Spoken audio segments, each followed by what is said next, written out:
Pasal-pasal penting dalam Undang-Undang Cipta Kerja semakin ramai diperbincangkan. Sebagian buruh menafsirkan undang-undang yang baru ini berpotensi menyengsarakan pekerja.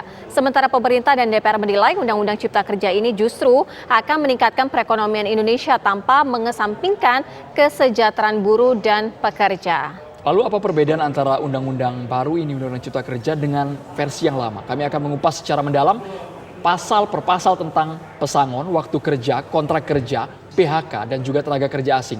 Lebih spesifik 5 poin ini, untuk membahasnya telah bergabung Wakil Ketua Badan Legislasi DPR RI, Ahmad Baidowi, dan juga ada Wakil Presiden Konfederasi Serikat Pekerja Indonesia, Pak Iswan Abdullah. Assalamualaikum, selamat sore Bapak-Bapak. Assalamualaikum. Ya, waalaikumsalam, selamat sore. Waalaikumsalam warahmatullahi wabarakatuh. Baik, saya langsung ke Pak Ahmad Baidowi. Pak Ahmad Baidowi, kita langsung saja ke poin mengenai pesangon. Benarkah porsinya sekarang berkurang dari yang sebelumnya 32, saat ini 25, dan semuanya tidak ditanggung oleh perusahaan? Penjelasan Anda seperti apa faktanya?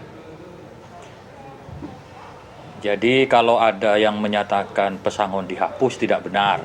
Tapi kalau ketentuan pesangon bagi karyawan yang di PHK itu iya. Karena faktanya ini berdasarkan simulasi dari pemerintah ketika kemarin undang-undang existing dengan pesangon 32 kali gaji itu prakteknya tidak jalan dengan berbagai alasan, misalkan karena memang ada pengusaha yang nakal, ada juga yang mayoritas memang berat bagi pengusaha karena perusahaannya sudah kolab dan semacamnya. Dan kita menginginkan operasional terhadap ketentuan pesangon.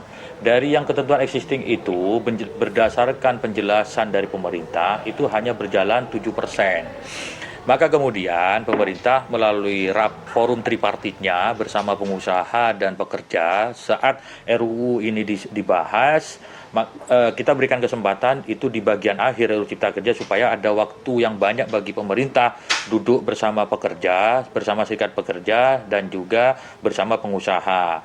Maka waktu itu pemerintah mensimulasikan bahwa dari pengusaha menginginkan 17, tapi dipaksa harus 19 oleh pemerintah dinaikkan, dan sisanya pemerintah menyiapkan formulasi yang namanya jaminan kehilangan pekerjaan 6 kali. Jadi kalau 19 tambah 6 itu jadi 25. Kalau dari aspek jumlah itu memang menurun, tetapi kalau dilihat dari kacamata operasional, mengoperasionalkannya itu lebih jalan. Artinya apa?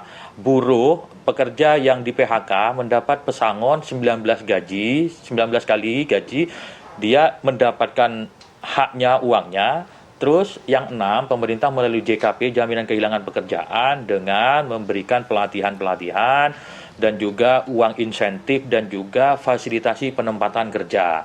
Sementara ini ketika ada PHK, karena tidak operasional di lapangan, ketika ada PHK, ketentuan 32 kali itu tidak jalan, sehingga tidak ada yang mengurus juga karena tidak ada peran pemerintah di situ. Mereka misalkan seseorang di PHK, uang pesangonnya nggak terbayarkan dan tidak mendapatkan fasilitasi pekerjaan di tempat yang lain. Itu yang membedakan. Dan ini kami memutuskannya ini juga berdasarkan pengalaman dan juga rasionalisasi dari pemerintah dan juga membandingkan dengan praktek di beberapa negara. Ya, Bang Baidowi, artinya uangnya akan dibayarkan, ya. Dan tadi Bang Baidowi sendiri menyatakan akan juga memberikan pelatihan. Artinya seperti apa uang pesangon yang akan diterimanya? Jadi yang 19 kali itu kan ditanggung oleh pengusaha dalam bentuk kompensasi berupa materi. Yang 6 kali itu berupa jaminan kehilangan pekerjaan. Jadi kan seseorang yang kehilangan pekerjaannya selain mendapatkan uang pesangon dari perusahaan yang lama, namun juga oleh pemerintah difasilitasi berupa peningkatan skillnya, peningkatan kemampuannya, dan juga mendapatkan uang insentifnya. Terus kemudian difasilitasi mendapatkan pekerjaan yang baru. Sehingga selain dia mendapatkan uang materi yang sebelumnya dari perusahaan sebelumnya, kompensasi uang pesangonnya, dia juga diberi ruang, diberi fasilitasi untuk bisa mendapatkan pekerjaan. Dan ini lebih operasional ya. Ini kan sudah jelas tenaga yang terdidik dan juga terlatih. Mengapa masih harus diberikan pelatihan? Mengapa tidak langsung dalam bentuk uang tunai 25 bersih buat pesangonnya? Jadi begini, pemerintah itu ibarat orang butuh ikan, tidak hanya ikannya yang dikasih, tapi juga disiapkan kail dan pancingnya dan umpannya untuk mencari ikan.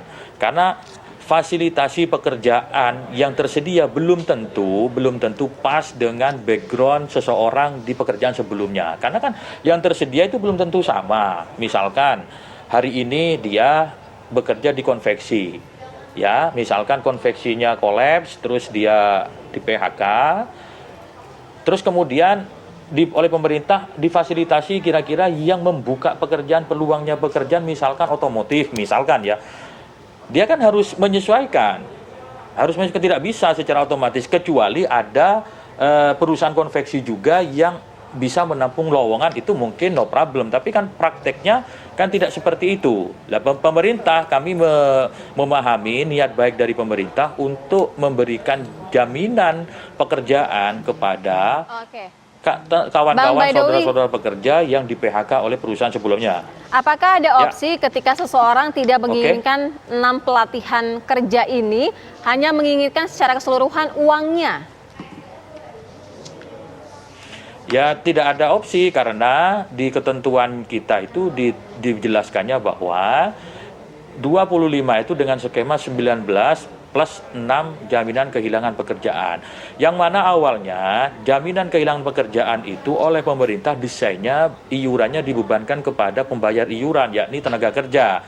Kami tolak, tidak bisa begitu, jangan memberatkan pekerja. Maka ya harus ambil dari apa? Yang tersedia apa? BPJS Ketenagakerjaan dan APBN murni, sehingga apa, ada tanggung jawab negara di situ, atau ada tanggung jawab pemerintah. Oke Bang Baidowi, poinnya sudah kita dapat. Pak Iswan langsung ditanggapi dari Serikat Pekerja bagaimana? 25 nanti pesangonnya memang berkurang, tapi memang sudah disesuaikan dengan kondisi perusahaan. Seperti apa Pak Iswan? Jadi gini, yang pertama saya komentari, memang Ahmad Baidowi ini memang suaranya Omnibus Law jauh sebelum ini kontroversi, maka wajar. Kedudukan bukan sebagai wakil rakyat, lebih tepatnya sebagai wakil pengusaha, bahkan wakil pemerintah. Anda itu DPR RI, ya, nggak pantas ngomong seperti itu, ya. Nih, pertama saya sampaikan itu, tidak boleh Ahmad Baidowi, ya, Bang Awi mengatakan oleh karena law enforcement bahwa ketentuan nomor 13 tahun 2003 tentang hak pesangon 32 upah yang tidak dipenuhi pengusaha, data dari mana? Anda terlalu prematur, ya. Data Anda itu prematur dan tidak bisa dipertanggungjawabkan itu, nggak bisa. Dasarnya apa? Tidak bisa, justru yang didorong oleh DPR itu sebagai fungsi pengawasannya adalah law enforcement, dorong para pekerja di negara kita ini laksanakan peraturan perundangan, bukan mendowngrade, menurunkan ketentuan Undang-Undang Nomor 33. Jelas bagi buruh ada itu sebuah pengurangan kesejahteraan para buruh. Pertanyaannya, apakah saudara Ahmad Baidowi sudah memikirkan perusahaan-perusahaan multinasional yang sanggup bayar 32 bulan upah akibat kebijakan Anda mereka di pabrik-pabrik industri, ya, industri yang mampu, mereka hanya mendapatkan nilai yang lebih kurang dibandingkan pada pengusaha mereka sanggup. Dasarnya apa? Tugas Anda sebagai anggota dewan seharusnya ada law enforcement terhadap ketentuan nomor 3 masih existing, yaitu 32 bulan upah itu maksimal. Bukan hanya saja itu, ya, bukan hanya saja kaitan dengan pesangon, itu bukan masalah menurunnya upah pesangon maksimal para buruh 32 bulan menjadi 25, kemudian 9 dibayar pengusaha, kemudian 6 ada JPK, jaminan kehilangan pekerjaan. Tapi ada hal-hal lain juga yang hilang. Saya sudah baca, ya.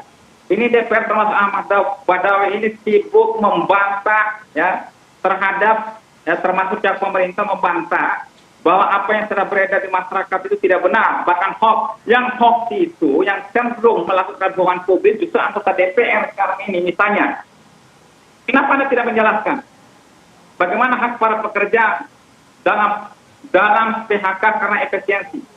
Undang-Undang Nomor 3 Tahun 2003 mengatur bahwa para pekerja di PHK karena efisiensi adalah 211 ketentuan atau 2 kali undang-undang. Undang-undang ini sudah tidak mengatur lagi itu. Bagaimana mengaturnya? Begitu juga undang-undang juga mengatur. Kalau dalam Undang-Undang Nomor 3 2003, bagi para pekerja di PHK oleh karena kesalahan yang diawali oleh surat peringatan, SP1, SP2, SP3, forcing. Kalau di undang-undang sebelumnya, mereka tetap mendapatkan 1 bulan upah, ya, 1 kali ketentuan undang-undang, maka undang-undang ini menjadi tidak ada. Ini bukan hanya jawab seperti itu, kepastian kerja, kepastian dari mana? Justru kepastian para pekerja menjadi tidak ada oleh karena Anda mereduksi undang-undang yang sudah existing selama ini. Dasarnya apa Anda menjustifikasi 15% saja pengusaha yang sanggup membahas 32 bulan upah? Baik, Itu saya kira Pak Iswan, kita dengarkan apa tanggapan dari Bang Badawi. Silakan. Kenapa? Bang Baidowi. Ya, terima kasih. Ya memang gaya Pak Iswan ya begitu. Saya santai aja menanggapinya ya. Tapi yang jelas kalau dikatakan kami tidak membela rakyat, mohon maaf, kami ini wakil rakyat yang mewakili segenap lapisan masyarakat. Tentu dalam menyusun sebuah regulasi, sekali lagi ya, dalam menyusun sebuah regulasi tidak mungkin keinginan 100% dari masing-masing pihak terakomodir. Itu pasti dimanapun. Karena apa? Kita mencoba menjembatani 2 kepentingan. Kepentingan pekerja dan juga kepentingan dari pengusaha. Supaya apa? Iklim usaha kita ini sehat dan berjalan.